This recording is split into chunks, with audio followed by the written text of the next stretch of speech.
नमस्कार दोस्तों, welcome back. आप देख रहे हैं कॉफी विद सुमीत जैन। दोस्तों, घोषणा पत्र आ गया कांग्रेस का, और ये समाजवाद के नाम पर कौन सा स्यापा हमारी लाइफ में डालने वाले हैं, इसको थोड़ा सा मैं खुलासा करता हूं। अगर आप अभी भी नींद में सोए हुए हैं, सेकुलर हिंदू बनने की कोशिश कर रहे हैं, आपकी मर्जी है, लेकिन आपके रोंगटे खड़े करने वाली ये वीडियो है, क्योंकि मैं कुछ तथ्य आपके सामने रखूंगा। आपको उसके बाद भी नींद में चलना है, आप चलते जाइए, आपको मुबारक हो, क्योंकि खुशखबरी या जिसको बोलते हैं कि आशीर्वाद हम आपको नहीं दे सकते, क्योंकि आपको बाद में अपनी बीवी बच्चों का तो हलाला कराना ही पड़ेगा, और आपके तो गले कट्टे कट्टे हैं। वो कैसे? देखिए, पहले इन्होंने किया कास्ट का सर्वे करेंगे, फिर बोल दिया फाइनेंशियल और इंस्टीट्यूशनल सर्वे भी कराएंगे कि आपके पास कितने पैसे हैं, और उसके बाद जितनी आबादी उतना हक के हिसाब से नौकरियां भी दी जाएंगी, और फिर फाइनेंशियल सर्वे के हिसाब से पूरी आपकी संपत्ति को डिस्ट्रीब्यूट किया जाएगा। यानी कि मेहनत करो आप, पैसे कमाओ आप, पढ़ो लिखो आप, और पैसे आप ही से लेकर मुसलमानों में बांट दी जाएंगे, क्योंकि वो पढ़ते लिखते तो है ही नहीं।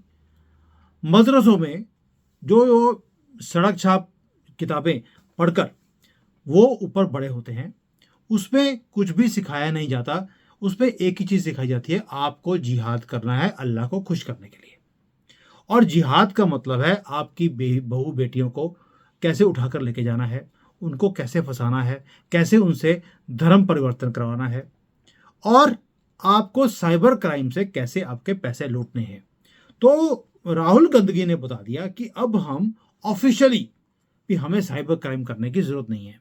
अब हम ऑफिशियली आपके पैसे आपसे छीन लेंगे, क्योंकि मेहनत आप करते हो, पढ़ते लिखते भी आप हो, सारी उम्र अपनी जिंदगी को चलाने के लिए आप ये सारे काम करते रहते हो। वो बोला, नहीं जी नहीं, हिंदू सुख शांति से रह ले, वो भी हिंदुस्तान में, हम नहीं होने देंगे। अब ये सारी बातें जो हैं, जो इन्होंने बोली, हम वेल्थ डिस्ट्रीब्यूशन कर देंगे, ये सुनने में तो बड़ी अच्छी लगती हैं, एक आइडियल सिचुएशन भी लगती है, लेकिन क्या ये पॉसिबल है या संभव है? कांग्रेस आई तो संभव हो जाएगा, क्योंकि आपके पैसे छीनकर वो मुसलमानों में देने वाले हैं, क्योंकि सबसे गरीब पंक्चर वाले तो वही हैं, और मीट काटने वाले, मतलब कि मीट हो या हमारी गर्दनें हो, वो भी वही होते हैं। तो इसलिए उनसे ज़्यादा गरीब तो कोई दुनिया में पैदा नहीं हुआ।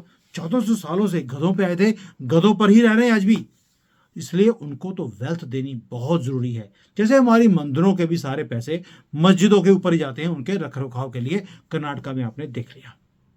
अब मान लीजिए, अब होता क्या है, आप आज से 25 साल पहले नौकरी आपने करी, यानी कि 2000 साल के अंदर अंदर, और पिछले 25 सालों में आपने घर के लिए लोन भी लिया, लोन को चुका भी दिया, गाड़ी ले ली, आपके पास ठीक ठाक बैंक बैलेंस भी बन गया, और आपने कुछ पैसा म्यूचुअल फंड में डालकर रखा हुआ है कि कल को मुझे रिटर्न्स मिलेंगे, और वो भी आपको ठीक ठाक रिटर्न्स आज दे भी रहा है।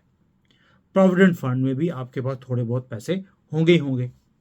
अब इसके अलावा थोड़ा पैसा आपने हो सकता है कि स्टॉक मार्केट में भी लगाकर रखा हो, और कहीं ना कहीं और थोड़ी बहुत इन्वेस्टमेंट्स आपने करी होंगी। अगर आपने कांग्रेस के साथ मिलकर काम किया है तो बहुत ज़्यादा पैसे भी हो सकता है, क्योंकि वो कहते थे मैं भी चोर, तुझसे भी चोरी करो।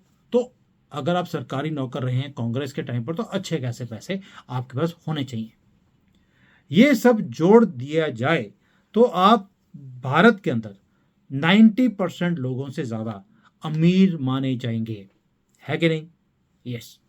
अब अगर आप सामान्य वर्ग से आते हैं, यानी कि नॉर्मल कैटेगरी में से आते हैं, क्योंकि हम तो नॉर्मल में आते हैं, मुसलमान एबनॉर्मल कैटेगरी में से हमेशा ही रहा है। तो सबसे पहले तो जितनी आबादी उतना हक फॉर्मूला से आपकी नौकरी को छीन लिया जाएगा। आप सरकारी नौकरी कर रहे हैं या प्राइवेट कर रहे हैं, कांग्रेस को फर्क नहीं पड़ता। उसको सिर्फ मुसलमानों को, और जो कह रहे हैं कि अल्पसंख्यक और ओबीसी, उनको देना है। प्राइवेट कंपनी के अंदर भी डायरेक्टर बनाएंगे, यानी कि अदानी की कंपनी में मुसलमान को डायरेक्टर बनाया जाएगा, ये उनकी शर्त है। चलिए, अब इसको भी झेल सकते हैं कि नौकरी चलेगी, 50 साल की उम्र हो गई है, रिटायर तो हमने थोड़े सालों बाद होना ही था, पैसे हमने कमा लिए कांग्रेस के टाइम पर बहुत अच्छी तरह से, अब सानू की फर्क पैंदा है। लेकिन अब जो फाइनेंशियल सर्वे के नाम पर वेल्थ डिस्ट्रीब्यूशन वाली जो इन्होंने बकवास करी है, उससे आपके पास क्या बचेगा ये भी देख लेते हैं। अब आपके पास 90% भारतीयों से ज़्यादा पैसा है, तो क्या आपकी संपत्ति, bank balance, stocks, mutual fund, provident fund आदि और भी कहीं भी आपने इन्वेस्टमेंट किया हो, ये सारा पैसा लोगों में बांट दिया जाएगा? क्या आपको अपना घर बेचकर उसे जो कथित हम कह सकते हैं सो कॉल्ड गरीब मुसलमान, उसके बीच पे बांट दिया जाएगा और आपको बोला जाएगा आप ये घर खाली छाली करके बाहर निकलो, क्योंकि ये तो मुसलमान को हमने दे दिया। और जो ये सबरे जो संशोधन पहले भी लेकर आए हैं उसमें भी यही था कि मुसलमान आपके घर को लेना भी चाहे तो आप उसे मना नहीं कर सकते। वही चीज दोबारा से कांग्रेस लेके आने वाली है। अब जो कम्युनिज्म होता है और इनके घोषणा पत्र में फर्क क्या है? मैं चाइना में रहता हूं, यहां पर भी कम्युनिज्म में जो अमीर लोग हैं उन्हें बोला जाता है कि आपको अपनी वेल्थ ये गरीबों के लिए दान देनी पड़ेगी, और यहां पर जबरदस्ती उनसे पैसे खींचे भी जाते हैं। तो लोगों के अंदर आता है यार मैं इतनी वेल्थ डिक्लेयर क्यों करूं? लोग पैसे निकाल निकाल के देश से बाहर लेते जाते हैं अपने फ्यूचर को सिक्योर करने के लिए। और आप सोच के देखिए, जो ये फॉर्मूला है, आतंकवादी भी यही नहीं करते? वो भी अमीर घरों के लड़कों को ये घरों में जाकर अटैक करते हैं, पैसे छीन कर ले जाते हैं और बोलते हैं हमने न्याय दे दिया। और कांग्रेस भी उसी रास्ते पर चलती हुई दिखती है, उग्रवादियों का साथ देने में वो कभी भी पीछे नहीं हटी। पहले भी हटती नहीं थी, अब तो ओपनली सामने आने लग गए कि बंदूक से आपके घरों से पैसे निकाले जाएंगे और इन उग्रवादियों को यानी कि मुसलमानों को दिए जाएंगे। आपको हो सकता है कि मैं थोड़ी सी एग्जैजरेशन कर रहा हूं, लेकिन दोस्तों क्या एग्जैजरेशन की कभी सीमाएं भारत के अंदर नहीं तोड़ी गई? विभाजन के समय क्या हुआ था? क्या आपको लगता था कि ये कभी वहां पर भी सुमित जैन जैसा कोई ना कोई बंदा आकर बोल रहा होगा कि विभाजन होगा तो लोग मारे जाएंगे? लेकिन उस वक्त भी किसी ने बोला था एग्जैजरेट कर रहे हो, ऐसा कुछ नहीं हो सकता। और हुआ क्या था? लाखों लोग जो अमीर थे वो भिखारी बन गए रातों रात। और एग्जैजरेशन तो इमरजेंसी लगने पर भी लोग बोलते थे ओ कुछ नहीं होने वाला जी, इमरजेंसी है, कोई बात नहीं, हट जाएगी, क्या फर्क पड़ता है। लेकिन उन 2 सालों में आपके सारे नागरिक अधिकार 10 जनपद में टॉयलेट के अंदर फ्लश कर दिए गए थे। आपको बोलने की भी आज़ादी नहीं थी, मतलब कि आप सांस लेना भी मुश्किल कर दिया था कांग्रेस की सरकार ने। और एग्जैजरेशन तभी तक एग्जैजरेशन लगती है जब तक वो घटित नहीं हो जाती। जब हो जाती है तब वो क्रूर सत्य बन जाता है और फिर झेलना पड़ता है, जैसे 1947 से लेकर अब तक हम झेलते आए हैं। कब तक झेलते रहेंगे?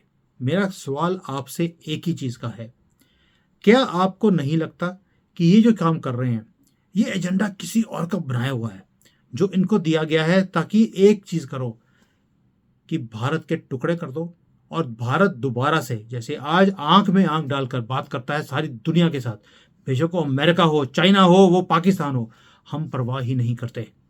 अब हम मुंह तोड़ जवाब देते हैं उनके मुंह के ऊपर, और ये चीज़ किसी को भी बर्दाश्त नहीं है, क्योंकि हम हमेशा ही लाचार, बेसहारा, ओ भाई कुछ चूचे आए थे पाकिस्तान से, उनके सामने भी हमने घुटने टेक दिए थे कांग्रेस के टाइम पर, और आज हम घर में घुस के मारते हैं। और उनके जो सीईओ है बड़े बड़े, वो कब 72 हुरों के पास पहुंच गए ये पाकिस्तान को भी पता नहीं लगा, कौन आया कौन मार के चला गया। ये है भारत, और ये ताकत कभी भी कोई हमारे दुश्मन देखना पसंद नहीं करेंगे। और कांग्रेस उन्हीं दुश्मनों के साथ मिलकर भारत के टुकड़े करने के लिए ये फॉर्मूला लेकर आ गई कि हिंदुओं को इतना तंग करो जैसे मुगलों ने किया था, ये देश छोड़कर ये भाग जाएं। और हिंदू है बड़े आसानी से देश छोड़कर चला भी जाता है। ओ भाई, अपने प्रदेश छोड़ के चले गए, कश्मीर हमने खाली कर दिया, वेस्ट बंगाल से जाते जा रहे हो, केरला भी खाली हो चुका है। हिंदू वहाँ पे या तो क्रिश्चियन मिलेगा या आपको मुसलमान मिलेगा। ये तो हालत है आपकी। आप सोच के देखो, ये कांग्रेस का फॉर्मूला जो लेकर आए हैं, आपके पास बचेगा क्या? और जब उन्होंने मोहब्बत की दुकान खोली है, उस पर मोहब्बत तो मुसलमानों से साफ दिखती है, और आप उसी दुकान में बिकने वाले हो। चॉइस आपकी, मेरा काम था आपको जगाना।